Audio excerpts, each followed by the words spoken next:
Meu nome é Guilherme André Araújo Infante e eu assino como Guilherme Infante. Data de nascimento. Eu nasci em 14 de novembro de 1986. Formato de publicação. Como?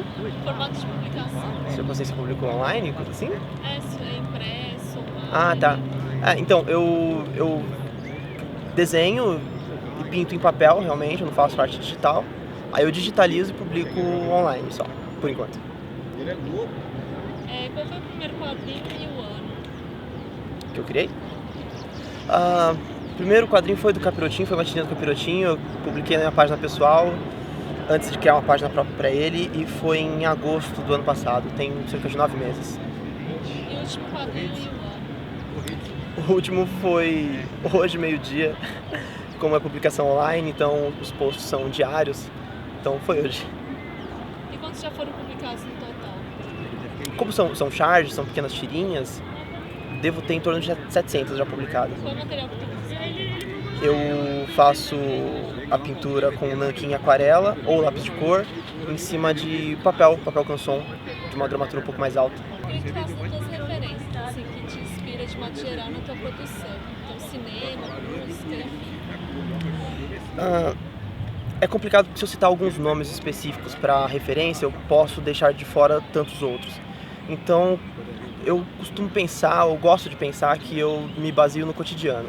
O cotidiano ele é permeado por música, cinema, por leituras, por acontecimentos que acontecem no ônibus, no trabalho, em casa. Então, eu não consigo citar nomes específicos de algumas pessoas, porque eu acho que seria injusto com todas as demais, se eu citar só essas, porque é uma gama de coisas que formam a criatividade de todo mundo e o cotidiano de todo mundo. Você pode citar um só? Tá, eu vou citar então o meu cantor e poeta preferido, que é o Zé Ramalho, que é uma pessoa que eu penso muito, assim, sempre que eu escrevo, se algum dia ele escreveria algo do tipo. Eu sempre penso muito nisso. Se pudesse publicar um quadrinho que já existe, qual seria? Watchmen, sem sombra de dúvidas. Por quê? Porque o Watchmen, ele é iconoclasta. Pra quem gosta de quadrinhos, ele revolucionou. Pra quem não gosta de quadrinhos, é uma história fantástica. Pra quem estava vivendo a Guerra Fria, é uma história fabulosa. Pra quem não estava vivendo a Guerra Fria, não conhece quadrinhos, ainda assim é uma história fantástica. Trata da psique humana, ela trata daquela história de que não existe heróis e vilões, todas as pessoas são um pouco heróis, são um pouco vilão. Ele desconstrói aquela história que existe o herói, existe o vilão, e são coisas separadas, desmistificadas umas das outras. Ele meio que mistura tudo isso de forma fantástica, genial, com os textos do Alan Moore, desenhos do Dave Gibbons.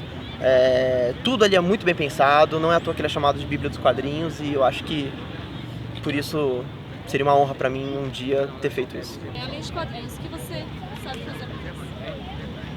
Olha, pouca coisa. Eu trabalho com informática, eu sou analista de sistemas, então ou eu tô trabalhando ou eu tô desenhando. Minha vida, infelizmente, gira em torno só disso. Por que quadrinhos? Eu não sei, eu acho que eu fui alfabetizado com a Turma da Mônica. Eu tive depois a ilusão de que o certo e o errado eram através de quadrinhos também, quadrinhos de super-herói.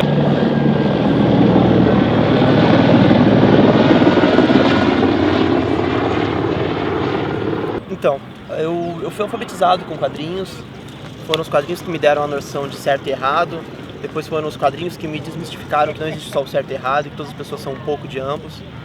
E eu sou nerd, né? Acho que não teria como fugir para outro canto. Eu gosto de quadrinhos, gosto de super-herói, gosto dessas coisas e gosto de filosofia, e seria muito interessante. Um dia eu pensei em juntar ambos.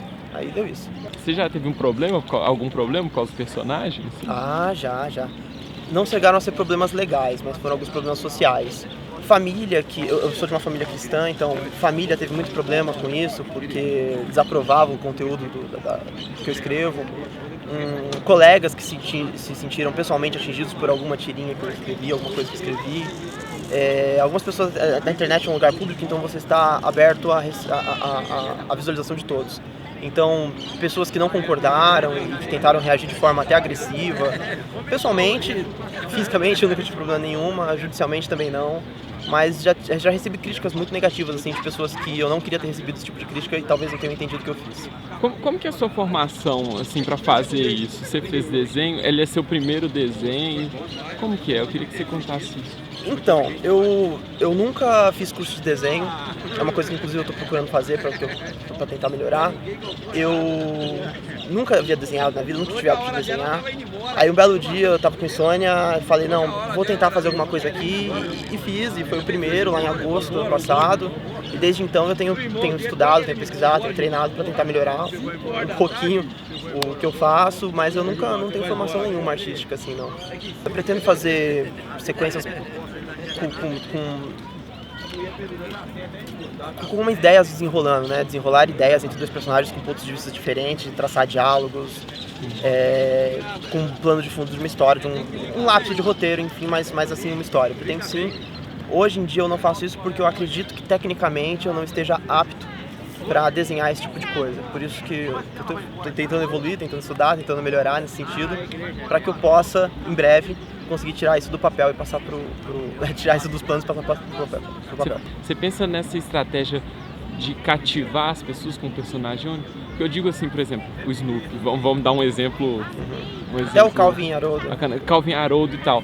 Eles têm uma sequência que eu não sei se eles são pensados para isso, né? A gente falando de mestres, né? Mas eles acabam te cativando, assim. O primeiro pode não ser tanto, você pode não ficar tão impressionado, mas aí depois você vai lendo, ele vai te cativando aos poucos e tal. Você pensa em criar esse tipo de relação entre o leitor e o personagem?